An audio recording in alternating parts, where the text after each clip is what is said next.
Hello, everybody. Welcome to the retail track. I hope you're having a wonderful morning so far at YMS. I'm Amy. I am in the product marketing team with Pion, and I will be your host today for the retail track. Some amazing panelists coming up for you, talking all things retail, both in-store and digital. Since the dreaded pandemic, now retail is back and booming. 62% of our Gen Zers are now shopping both in-store and online. Panelists today, we're going to be discussing influencers, experiential events, and customer feedback and the importance of that. So, to start us off, I'm so excited to welcome up Jack and Simone from Stylink. They're going to be sharing how they leverage niche influencers for retail growth and promise to equip you with the knowledge you need to stay ahead in today's competitive landscape. So let's welcome up Jack and Simone, our first speakers today.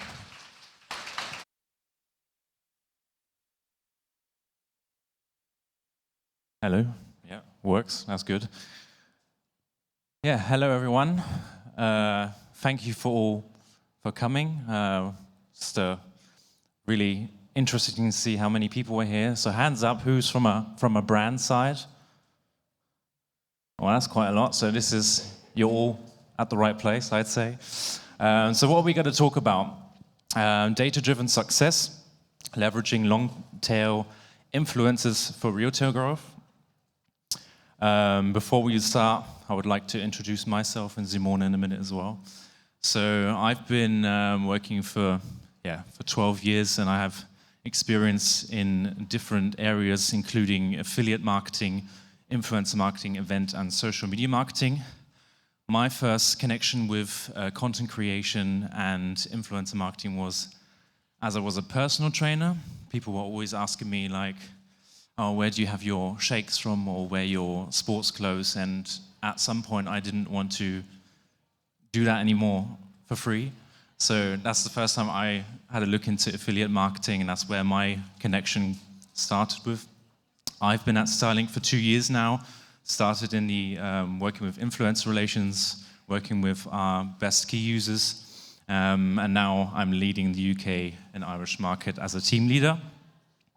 And I'm passionate about market growth, so all our markets, but especially the UK, obviously, and developing our business through data and obviously what's trending at the moment, AI, and how to use this data to work better for ourselves and for brands and for influencers. And I'm Simone. Hi, everyone.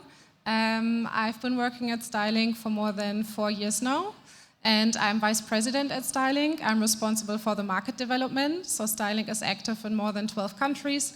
We're based in Germany, and the UK is our second biggest market, so we're always happy to be here.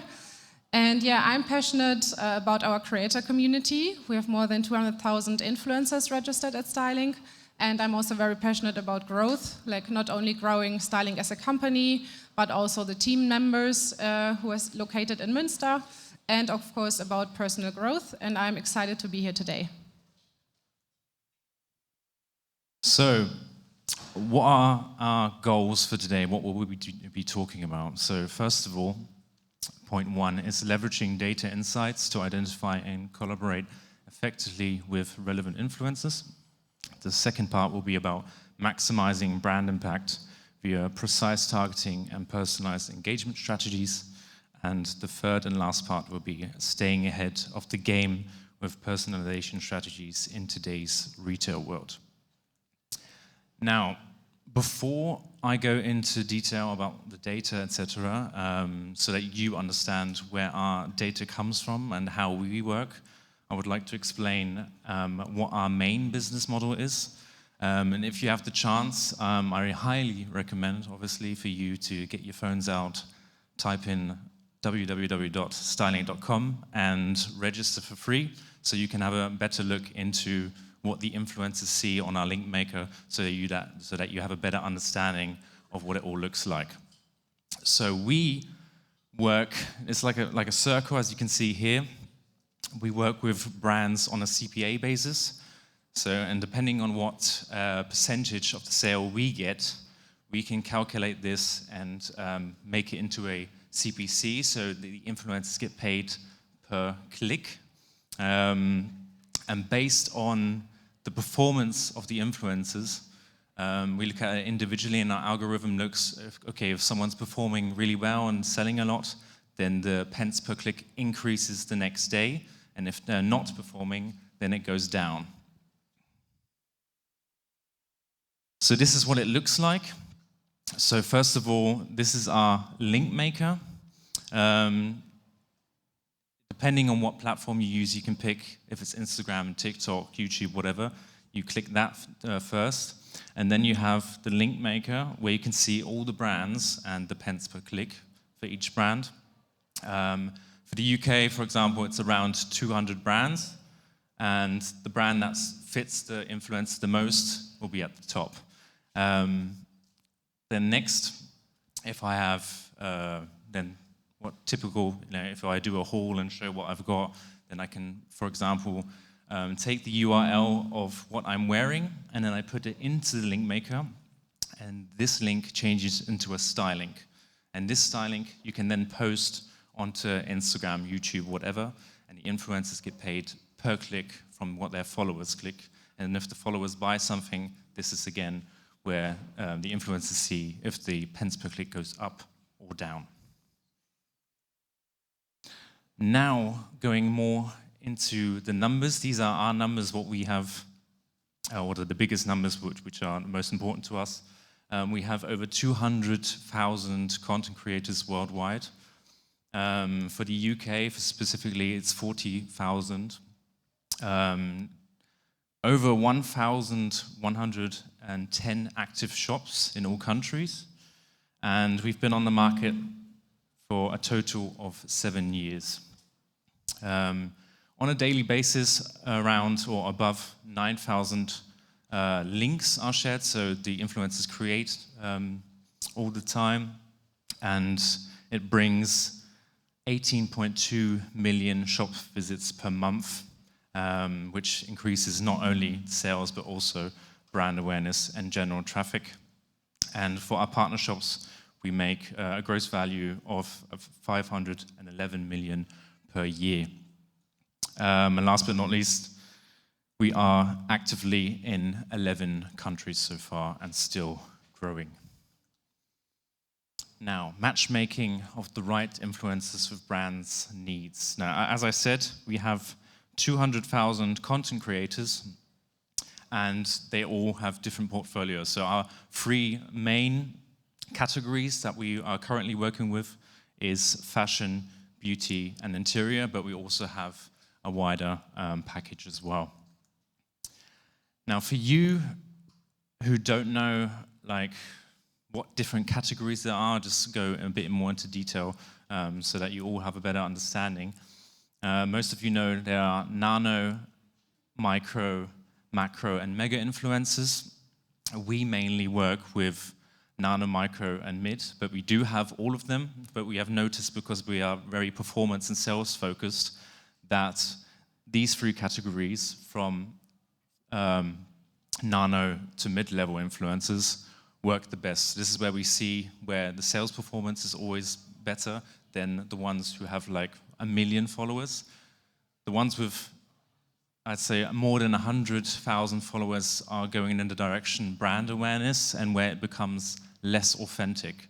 So the reason why our link maker works so good is because anyone can basically influence anyone and can recommend a product. And if it's coming from yourself, as someone who may be smaller, and because it's your, I'd say, love item, it's much more authentic, which is why this works really well. So yeah, our main focus is this category. And in general, talking about some other numbers, nearly half of influencers are micro-influencers, so it is a really big area to work with. And there are 20% more conversions than macro. So as you can see already here, the bigger you get, the authenticity goes away, but still good for brand awareness. So it always depends on what the brand wants.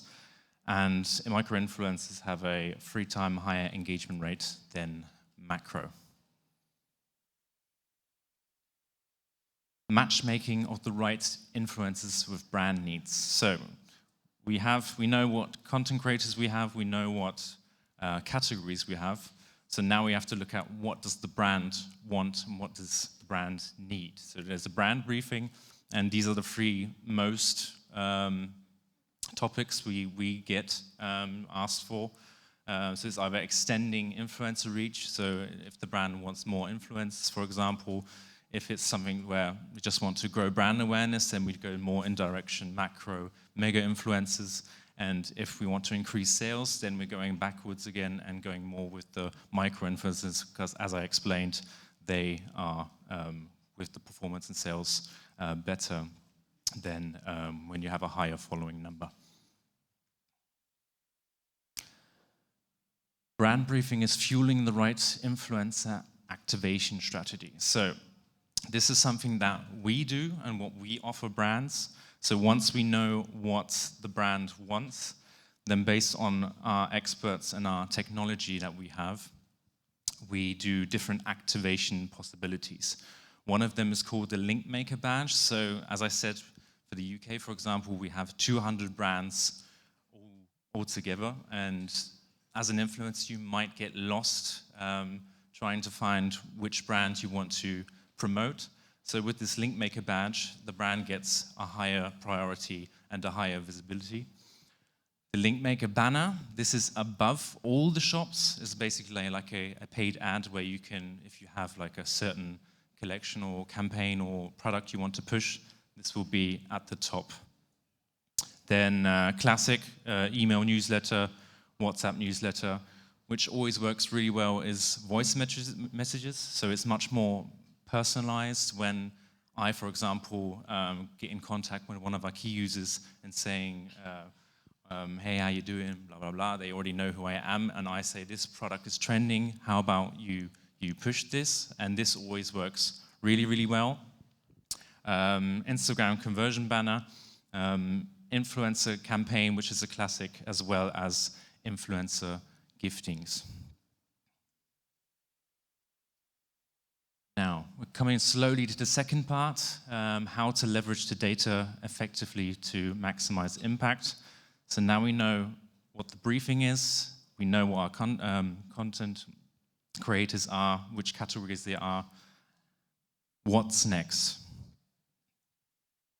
So next would be the precise targeting, and what we found at Styling is that it's really useful to use machine learning and AI to really do the right matchmaking between a brand and a content creator. And at Styling, I brought you some examples how we do it at Styling, how we already are using machine learning and AI in terms of doing effective influencer marketing. So we do have the styling algorithm, as Jack already explained, which calculates how much an influencer is earning per link and per brand on a specific day. And we do that also by including the previous data that we collected. So Styling is active for more than 7 years. So we do have 7 years of influencer performance data that we can leverage and use in collaborating with our brands. So with machine learning and AI, we do predictions based on future influencer behavior, based on the performance that the influencer performed in the past, and also the content output that an influencer had in the past.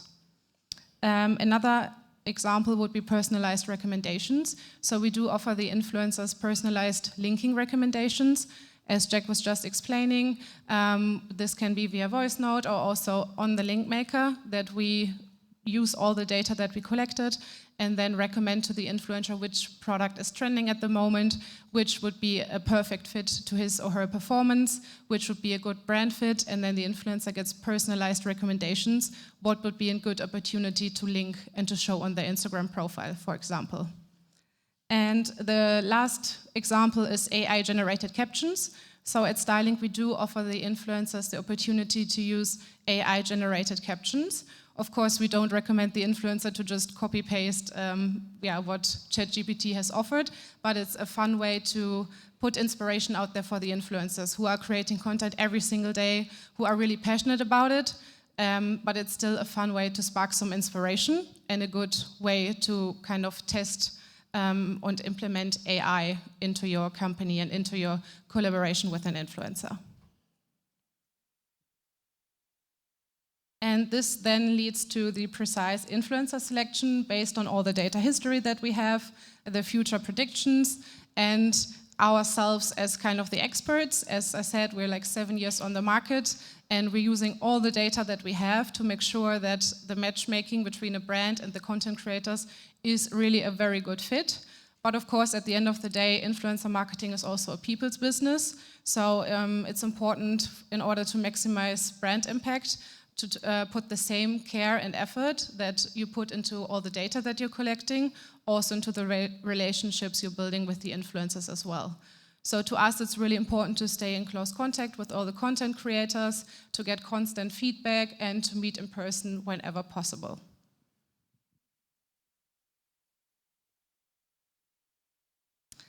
And another way to maximize brand impact is not only with the perfect matchmaking between a brand and a content creator, but also to implement personalized engagement strategies and personalized communication strategies with the influencers.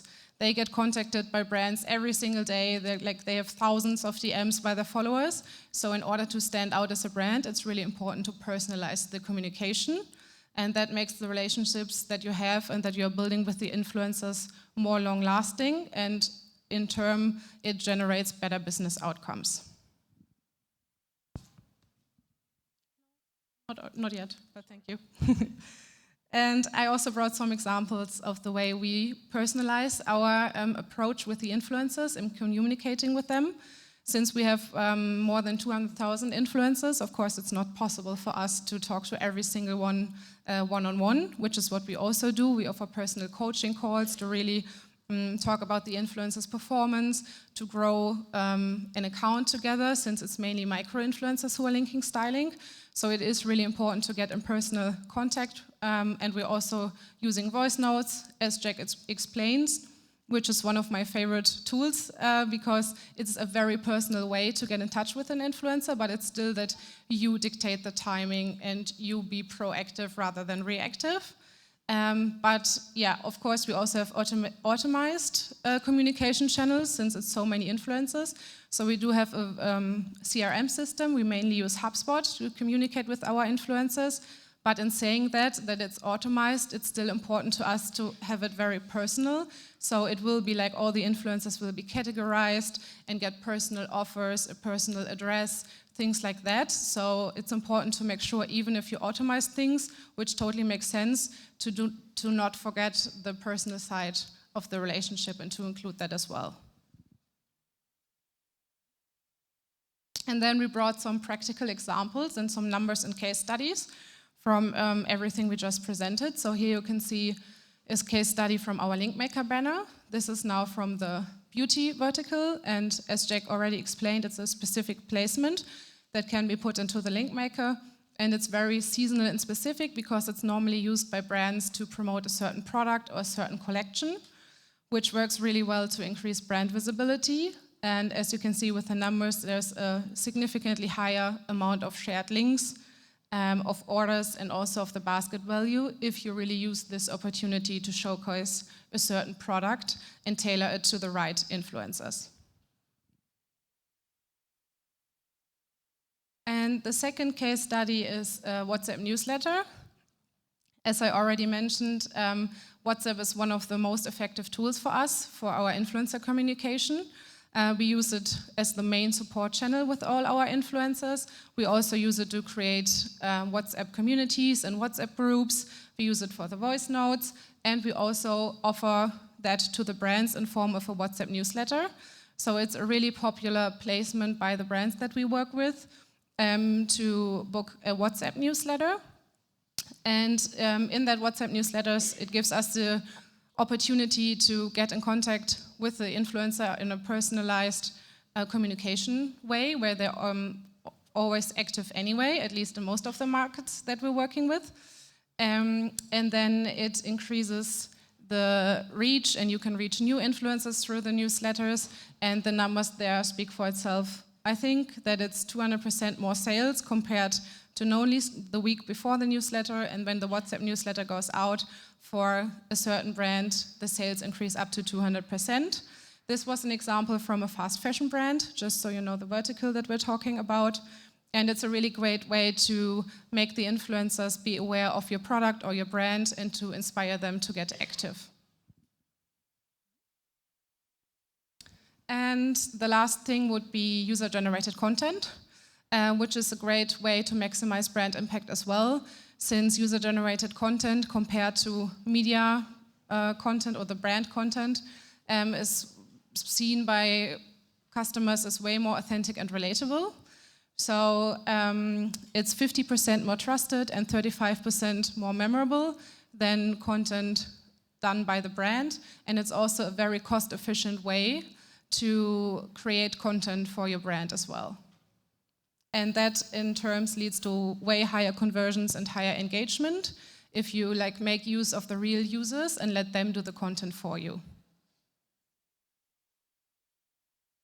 And to summarize what we just said, our tips would be to understand the power of data, collect a lot of data and make the most use of the data that you are collecting as a brand, to let your goals guide you. So of course every brand has individual goals and individual KPI, and it's really important to find your individual approach with the influencers that are like a matchmaking for your, or a match for your brand, and to apply learnings. So with all the data being around, it's really important to reapply learnings and to put in every new information that you gather, every new data that you have, and just to try out new things to stay ahead of the market. So far, thank you from our side, and if you're interested in learning more about styling or just exchanging ideas, we're at the stand number 10, so right outside, and we would be happy to talk some more later.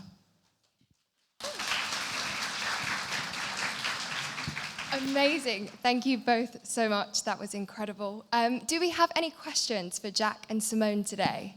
If you do, just pop your hand up. We will run over with a mic. Yes.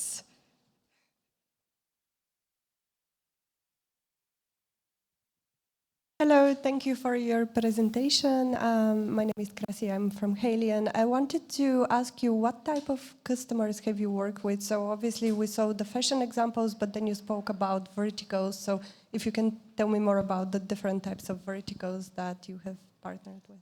Yeah, of course. Thank you for your question. So we work, our origin is mainly in fashion, beauty and interior, but we are opening up the verticals. So at the moment we also have a strong focus on travel. And since we do offer UGC as a product, it really opens up the opportunities for collaboration with almost any vertical.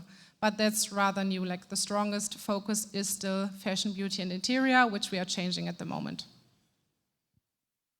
Amazing. Any more questions for Stylink? Shout at me, yeah. Hiya, I'm Ari from EE, so it's like a BT group. Just had a question on how do you manage the relationship between business as like in terms of brand aesthetics and influencers, apart from like fashion, which I guess it's like a whole different universe. But how would you manage this kind of aesthetics and brand guidelines in terms of like matchmaking with influencers? Thanks. So we are in constant communication with the influencers, as I just explained, and every info from the brand that we do get, we give on to the influencers. So every information, every briefing, every brand guideline, we talk about it to the influencers. We also send out newsletters to our influencers to keep them informed, and we also put information like that into our algorithm to make sure that the influencers who are a brand fit and who are doing content according to the guidelines and the brand guidelines are getting a higher CPC than the other ones. Yeah, and in addition to that, our support team is also always looking when we have certain campaigns where we really have to have an eye on it. They always check the influencers in their stories, for example, to see if everything's correct. so that it doesn't come back to us. So we have a really high on it, and that's why we have also so many employees. I mean, you can see here there's a whole big team behind it of around nearly 100 people now. So everyone has their job, and so that we can keep an eye on it, because things like that, that's AI or something can't do that. So yeah, that's something we have to check out. Amazing. We're out of time for questions, I'm afraid, but as the guys said, they are at stand 10. Go and check them out. Thank you both so much for your time. That was incredible. Give it up for Jack and Simone. Thank you, guys. Thank you, everyone. Cool. So now you know how to do influencers, a great tool for pairing your brand with the perfect influencer. We are moving on to customer feedback. So customer reviews influence purchasing decisions of 89% of UK shoppers. I know they certainly do mine. So I am delighted to welcome on stage Stephanie and Ben from Trustpilot, so we can explore how brands can leverage these customer feedback reviews to build trust, enhance marketing, and drive sales. So Stephanie and Ben, come on up. Cheers. I'll leave it to you.